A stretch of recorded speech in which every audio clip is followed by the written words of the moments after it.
Cet homme âgé, réveillé en sursaut de son rêve, est un magnate des médias valant des milliards. Ce qu'il ignore, c'est que celui qui l'a réveillé est la mort, et que sa vie touche à sa fin. William est un homme d'affaires prospère, capable de négocier avec des présidents, et son 65e anniversaire approche. La fête qu'il prévoit sera d'une ampleur que même de petits rois ne pourraient égaler. Suzanne est la plus jeune et la plus chérie de ses filles, mais William sent qu'elle est troublée dernièrement, notamment à propos de son fiancé, Jules. Bien que ce dernier soit élégant, talentueux et issu d'un milieu similaire, Suzanne semble n'éprouver aucun sentiment pour lui. Dans un avion, William partage avec elle une pensée mémorable, l'amour, c'est cette étincelle instantanée. Il faut ressentir le véritable amour avec son cœur. Vivre sans cette sensation, c'est comme ne pas vivre. Suzanne écoute sans y prêter attention, mais elle ressent soudain cette émotion en rencontrant dans un café un jeune homme blond et séduisant nommé Joe. Il est drôle, et leur alchimie est immédiate. Ils se séparent sans échanger leurs coordonnées, mais continuent de se retourner pour se voir, manquant chaque fois le regard de l'autre. Pendant ce temps, William subit une douleur soudaine au cœur dans son bureau. Une voix sombre et menaçante l'entoure, lui faisant comprendre qu'il est sur le point de mourir. Cependant, la mort, intriguée par les propos de William sur l'amour, propose un marché. Elle prendra possession du corps de Joe,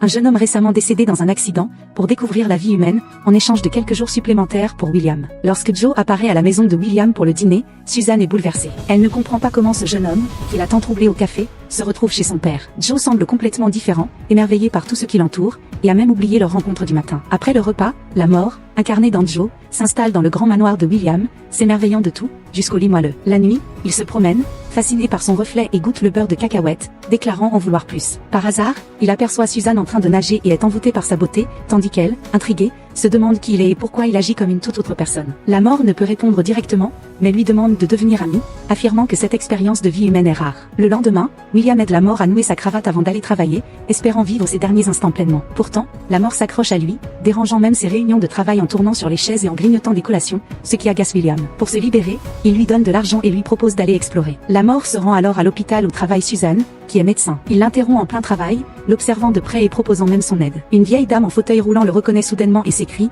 effrayée, que la mort est venue la chercher, avant de supplier discrètement qu'elle l'emporte rapidement. Contre toute attente, la mort, qu'on appellera désormais faucheur, lui dit qu'il est simplement en vacances et que son heure n'est pas encore venue. Puis, il apaise temporairement la douleur de la vieille dame, ressentant lui-même les souffrances humaines. À midi, le faucheur s'assied sur le fauteuil de bureau de William pour déjeuner, tandis que William regarde le paysage par les stores. Le soir, William organise un dîner de famille. Dans son cœur, il a 1000 choses à dire, il ressent de l'attachement pour sa famille, de l'inquiétude pour son entreprise et un amour pour la vie, mais il ne dit finalement qu'une phrase, reprenons ce dîner demain soir, puis il embrasse ses deux filles et lève son verre avec tout le monde. Le faucheur s'informe de l'état de la vieille dame rencontrée plus tôt. Suzanne lui répond que ce n'est pas très bon, malgré ses efforts pour l'aider. Le faucheur exprime son regret, et leur échange à table éveille la jalousie du fiancé de Suzanne, Jules, qui finit par dire des choses déplacées avant de claquer la porte en partant. Suzanne se retourne et voit le faucheur, au sourire rebelle, derrière elle. Elle l'interroge à nouveau sur son identité, mais elle sait qu'elle n'aura pas de réponse. Elle lui demande s'il est marié ou gay, ce qu'il nie. Suzanne se met alors à l'interroger. Comment un homme aussi beau, séduisant, charmant et charismatique, qui vit inexplicablement chez mon père, peut-il être toujours seul? En apparence, c'est une question, mais en réalité, c'est une déclaration d'amour. Le faucheur est soudain troublé, car il sent dans ce corps qui n'est pas le sien un certain émoi. Il fuit maladroitement pour aller se coucher. Lors du 3e dîner de famille, Jules est absent, et le regard que se lancent Suzanne et le faucheur est chargé d'une tension palpable. Dans le bureau, l'atmosphère est intense, et Suzanne l'embrasse spontanément. Ce baiser, qui la transporte dans un état quasi paradisiaque, la fascine, même si elle ne connaît rien de cet homme. Pourtant, elle sait que ce sentiment est de l'amour. Le cœur du faucheur bat plus vite, ses jambes flageolent, mais leur proximité est surprise par William. Avant qu'il ait le temps de dire quoi que ce soit, William reçoit une mauvaise nouvelle le lendemain. Jules et le conseil d'administration le démettent de son poste de président, avec l'intention de vendre l'entreprise par morceaux. La décision sera annoncée après la fête d'anniversaire de William pour ses 65 ans ce week-end. Suzanne ignore tout de la perte de l'entreprise par son père. Quand elle revoit le faucheur, elle ne peut plus réprimer ses sentiments et l'embrasse passionnément. Elle se sent comme dans un rêve, et dans son esprit, elle se retrouve à se dévoiler à lui, se perdant dans son étreinte. Mais la réalité les ramène à leur point de départ, immobile, comme si rien ne s'était passé, bien que tout semble avoir eu lieu dans leurs esprits. William,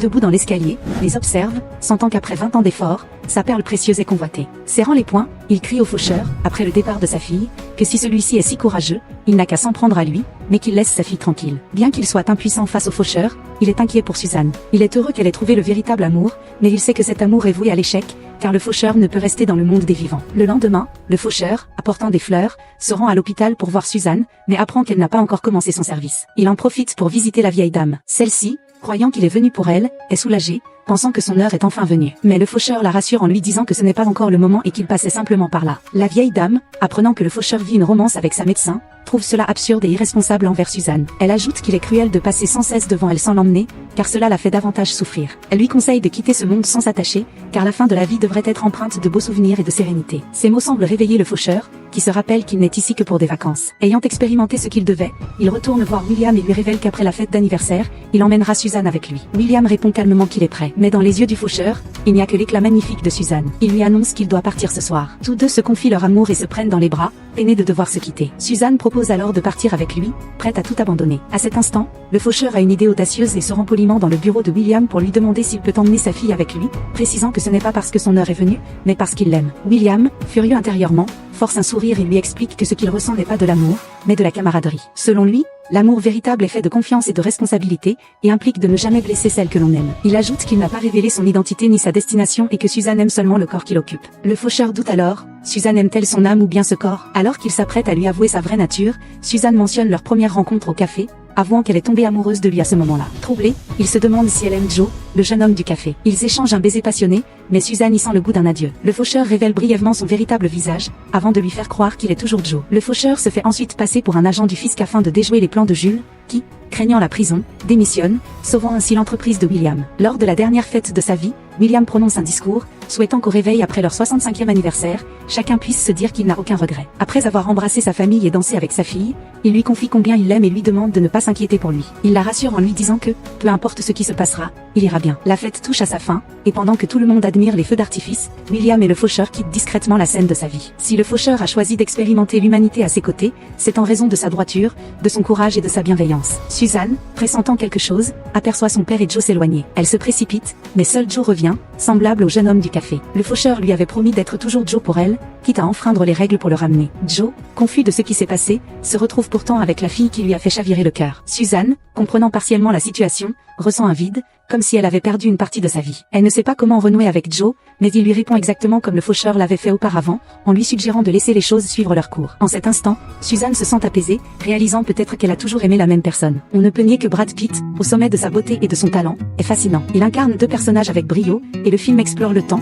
la vie et une vision unique de l'amour. Cela nous rappelle à quel point la vie est précieuse et que l'amour doit être ressenti intensément. Après le visionnage, un sentiment d'appréciation pour la vie nous envahit, heureux de pouvoir encore chérir chaque instant présent. Voilà, c'est tout pour aujourd'hui. Mettez un j'aime si vous appréciez ce contenu. À la prochaine.